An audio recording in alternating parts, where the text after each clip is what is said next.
Hey guys, my name is Kasey, and this is Cartoon Central's Geek Week episode, where we talk about geeky things that we love.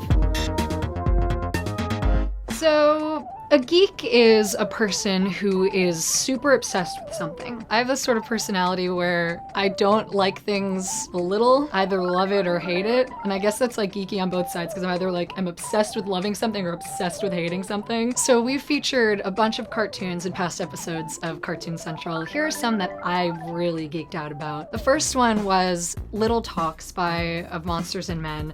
That was like brought the geek side out of me, where like I needed to find out how they made every single part of it and like what the process was and like what they thought about when they made it, as opposed to like Omelet, which I totally loved, which brought out the side of me where I just had to make everybody watch it. Same thing with Attack on Titan. As soon as I saw it, I was like, all right, everyone I know, this is all I'm gonna be talking about for the next couple of weeks, so if you want to be able to have a conversation with me, like, you have to know what this is. One of my symptoms of like geeking out over something is when I need to find out everything I possibly can about it. It's not enough for me to like watch the movies. I also have to like go on Wikipedia and like find out who made what and who wrote which song and like the history of the Jedi. Like that's like things that I did.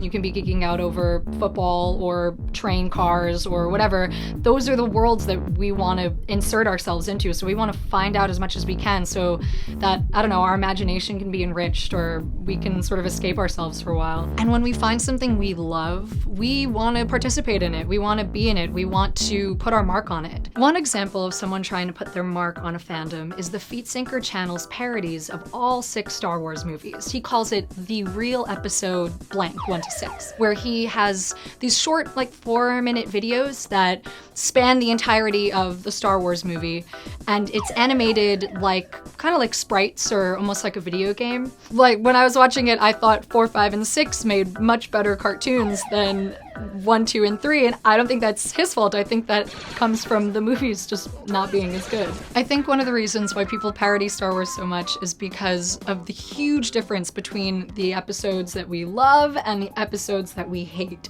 And within that hate-love relationship, there is humor in that. People take advantage of it. So Star Wars sort of made geek mainstream. You didn't get picked on for liking Star Wars. I don't know anyone who's been picked on for liking Star Wars.